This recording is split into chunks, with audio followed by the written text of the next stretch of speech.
I refused to wait at the police station for my partner after he betrayed me and got questioned. Now his family says I'm heartless, but why should I stand by someone who lied to me and got arrested? Was I wrong to leave him alone to face the consequences? The office phone beeped insistently, jolting Elena from her presentation slides. She glanced at the screen, expecting another email notification, but it was a message from an unfamiliar number. Her heart skipped a beat when she saw the country code of her homeland, flashing back at her. She was in the middle of a critical conference call, but something about the urgency and the digital pulse made her hand shake as she silently excused herself from the virtual room. "Hello?" she murmured into the receiver, the words barely escaping her dry throat. The line crackled with static, and then a gruff voice spoke in her native tongue, the accent thick and unmistakable. "Is this Elena?" It was a man she didn't know, his words clipped and official. "Your boyfriend, Alex, has been detained at the local police station regarding an incident of illicit foreign exchange." Her mind raced as she digested the words. Alex, detained? This couldn't be right. They had talked about a suspicious offer a month ago, but she had warned him, and he had agreed it was likely a scam. "I'm sorry," she managed to reply, her voice wavering, "but I can't leave work right now. Can you tell me more?" The voice on the other end grew more insistent, explaining that her presence was required for questioning as well. Her stomach twisted into a knot. Her boss looked up from the other end of the conference table, eyebrows furrowed in concern. Elena's mind was a whirlwind, but she knew she had to go. She mumbled something about a family emergency and disconnected the call. The room felt too small, the air thick with unspoken questions from her colleagues. She grabbed her bag and sprinted for the door, her heart thumping in her chest like a caged bird. The train ride from Country B to Country A was a blur of countryside and anxiety. The sun dipped below the horizon, casting long shadows over the fields, and the last vestiges of daylight clung to the sky like a fading bruise. As the world grew darker outside, her thoughts grew murkier. What had Alex gotten himself into? When she arrived at the police station, the cold fluorescent lights glared down on her, and the stale scent of fear and bureaucracy filled her nose. She approached the desk, her voice shaking as she gave her name and the reason for her visit. The officer at the counter nodded and picked up the phone, speaking in hushed tones before pointing her towards a door with a worn-out interrogation sign. Elena stepped into the room, and her stomach dropped. Alex sat at a metal table, his eyes red and swollen, his usually neat hair in disarray. He looked up, hope briefly flickering in his eyes before it was doused by the sight of her expression. "They said you're here because of me," she whispered, trying to keep her voice steady. He nodded, his voice a hoarse rasp. "It's all a mistake. I didn't know it was illegal. I just wanted to help you." Her anger simmered just below the surface, but she pushed it down. Now wasn't the time. They had to get through this first. "What happened?" Alex told her about the online offer he couldn't resist, the promise of a better exchange rate too good to pass up. "But they said it's a crime. They think I'm a part of it." Elena sighed, her head spinning. She had warned him, but he had gone ahead anyway. "What do we do?" she asked, her voice barely above a murmur. Alex looked at her, desperation etched into every line on his face. "I don't know. I just don't know." The door swung open, and a stern-faced detective gestured for her to follow. "We need to talk," he said, his tone leaving no room for argument.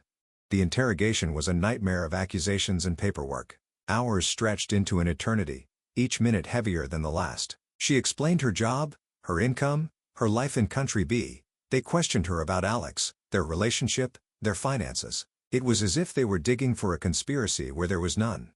Elena's eyes stung with fatigue as the detective droned on, his voice a monotonous buzz in her ears. The clock on the wall ticked away the seconds, each one a silent rebuke for the meetings she was missing, the deadlines approaching.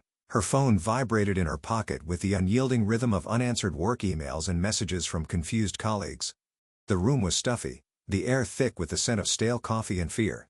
Her throat was parched, her eyes dry from lack of blinking. Yet she remained stoic, her voice firm as she recounted the brief conversation she had with Alex about the online offer and her subsequent warnings. The detective's gaze bore into her, searching for cracks in her story, for any hint of complicity. Finally, as the clock hands neared midnight, the detective leaned back in his chair with a heavy sigh. "All right, Mississippi, we'll need you to come back tomorrow to sign a statement, but for now, you're free to go." Elena's legs felt like jelly as she stood up, the weight of the day crashing down upon her. She nodded, mumbling her thanks, and walked out of the room, the door clicking shut behind her like the final note of a dissonant symphony. Alex was still there, his head in his hands, his shoulders hunched. "I'm sorry," she whispered, squeezing his shoulder gently, "but I can't stay. I have work tomorrow. I have to catch the last train." Alex looked up, his eyes red-rimmed and bloodshot. But, Elena. She knew he wanted her to stay, to be there for him. But she couldn't. Not after the day she had. I've done enough, she said firmly. I've been here for hours. I've missed a whole day's work because of this. Alex opened his mouth to protest, but she cut him off with a shake of her head. I'll be back tomorrow. We'll sort this out then. With that, she turned and walked away, leaving him in the cold embrace of the fluorescent lights and the echoes of her footsteps. As she stepped out into the quiet night, the chilly air slapped her in the face, a stark reminder of the reality she had to face. The train ride back to Country B was a solitary journey of reflection. Elena stared out the window, watching the lights of the cities blur into the dark countryside. The situation was a mess, and she couldn't shake the feeling of betrayal. Despite her anger, she knew she had to be there for Alex tomorrow, to help him navigate the murky waters of the law. But as she curled up in her seat, her mind racing with questions and fears, she couldn't help but wonder if this incident was just the tip of an iceberg, threatening to sink their relationship beneath the icy waters of mistrust. The next morning, she woke up with a heavy heart, her eyes puffy from a night of restless sleep. She had a Zoom meeting scheduled with her boss at 9 a.m., where she would have to explain her sudden disappearance. She had already sent a brief email about a family emergency, but she knew she'd need to provide more details soon. Dressing quickly, she logged in, her mind still reeling from the previous night's events. Her boss, a no-nonsense woman with a reputation for compassion, listened to her story with a furrowed brow. Elena, she began, her voice measured and calm, I understand this is serious, but your work is crucial to the team. We're counting on you. Can you manage this without it affecting your performance?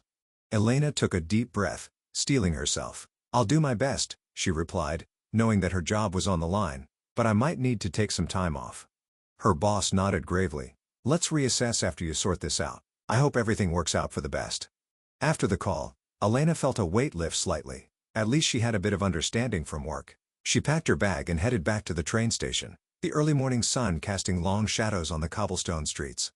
When she arrived at the station, the same detective was waiting for her. He looked at her with a mix of annoyance and pity. Your boyfriend is still here, he said, gesturing towards the interrogation room. We found out it's a small-time operation, but we need to make an example of it. You're not in trouble, but he will be for a while. Elena nodded, her jaw clenched. She was tired, but she couldn't leave Alex hanging. She took a seat outside the room, her eyes glued to the clock on the wall. The minutes ticked by with agonizing slowness, each one a silent accusation against Alex and his poor judgment. As she waited, her thoughts turned to the future. Would he learn from this mistake? Could they move past it? Or would this be the crack that split their foundation, leaving them to drift apart on the shifting tides of doubt and anger? Finally, the door opened, and Alex emerged, looking more defeated than she had ever seen him. The detective handed her a paper to sign, and she scribbled her name without reading it, eager to be done with the whole ordeal. Come on, she said, her voice tight. Let's go home. Alex followed her silently, his eyes downcast. They stepped into the crisp morning air, the sun casting a weak warmth on their faces. As they made their way to the train station, Elena couldn't help but feel a sense of finality. This wasn't just about the money or the scam. It was about trust and the decisions they made when the stakes were high. And she wasn't sure if their relationship could survive the aftermath of such a costly betrayal.